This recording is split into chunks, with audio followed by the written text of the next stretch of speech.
حضور پاک صلی اللہ علیہ وسلم کی بارگاہ میں ایک مہمان آتا ہے رات کے وقت، اور حضور صلی اللہ علیہ وسلم اپنے صحابہ میں فرماتے ہیں ہے کوئی جو میرے مہمان کی مہمان نوازی کرے، اللہ اسے جنت سے کھانا کھلائے۔ صحابہ تو ظاہر سی بات ہے ہر نیکی کو بڑھ چڑھ کر کے لیتے تھے۔ ایک صحابی تھے حضرت طلحہ رضی اللہ تعالیٰ عنہ، انہوں نے کچھ دیکھا ہی نہیں گھر میں ہے کہ نہیں ہے، فوراً کہا یا رسول اللہ اس مہمان کو میں لے جاتا ہوں۔ حضور پاک صلی اللہ علیہ وسلم سے درخواست کی اور لے کر کے گھر آ گئے۔ پتا چلا بیوی کو نے کہا پہلے تو ہمارا خود کا ہی کھانا نہیں ہے، آپ مہمان بھی لے آئے۔ صحابی رسول نے اپنی بیگم سے پوچھا کتنا ہے؟ کہا ایک آدمی صرف کھا سکتا ہے۔ اور گھر میں کتنے لوگ ہیں؟ شوہر، بیوی اور ایک چھوٹا بیٹا۔ اب ایک مہمان آیا ہوا ہے۔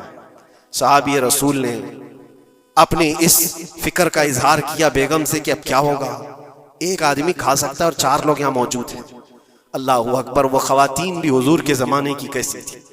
انہوں نے کہا اپنے شوہر سے گھبرائیے مت، میں بچے کو تھپکیاں دے کر سلا دوں گی، آج ایسے سلا دوں گی، اور دسترخوان پر جب بیٹھے ہیں آپ کو کھانا میں پروس دوں گی، اور پھر بتی اچانک گل کر دیں گے، چراغ بند کر دیا جائے گا، آپ کھانے جیسا منہ چلاتے رہیں اور اس مہمان کو لگے کہ آپ بھی کھا رہے ہیں، اور کھانا پورا اس کے سامنے رکھیں تاکہ وہ پیٹ بھر کر کھا لے۔ ایک آدمی کے کھانے کے لیے یہ ہیلا کیا جا رہا ہے، خود بھی بھوکے ہیں۔ ایسے ہی ہوا، دسترخوان بچھا اور صحابی رسول نے کھانے کا برتن ان کے سامنے پیش کیا اور اچانک چراغ کو بجھا دیا گیا، اندھیرا ہے۔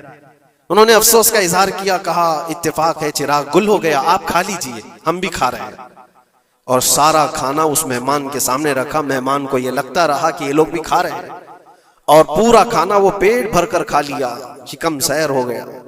اور اس کے بعد برتن اٹھا دیا گیا۔ وہ صحابی رسول حضرت طلحہ بھی بھوکے سوئے، ان کی بیوی بھی بھوکی سوئی، ان کا بیٹا بھی بھوکا سویا، صرف ایک مہمان کی مہمان نوازی کے لیے، اپنی عزیز چیز، اپنی پسندیدہ چیز قربان اللہ کے نام پر۔ لیکن میرے عزیزوں، واقعہ صرف اتنا ہی نہیں ہے۔ صبح ہوتی ہے، حضور پاک صلی اللہ علیہ وسلم صحابہ سے کہتے ہیں طلحہ کہاں ہے؟ حضرت طلحہ اس مہمان کے ساتھ آئے، حضور دیکھ کر مسکرانے لگے۔ طلحہ، تمہاری مہمان نوازی کی تعریف جنت میں فرشتوں کے درمیان ہو رہی ہے، اللہ تبارک و تعالیٰ تمہاری مہمان نوازی کی تعریف فرما رہا ہے۔ جبرائیل آئے تھے اور مجھے بتا گئے کہ آپ کے ایک صحابی نے اللہ کے نام پر اپنا سب کچھ اس مہمان کو کھلایا ہے۔ یہ ہے جس کو ایثار کہتے ہیں، اس کو کہتے ہیں یہ قربانی۔ پیٹ خالی ہو اور دوسرے کا خیال ہو۔ پیٹ بھر جانے کے بعد تو پھر وہ ویسٹیج دینے کی بات آتی ہے، اپنے گھر کا بوجھ نکالنے کی بات آتی ہے۔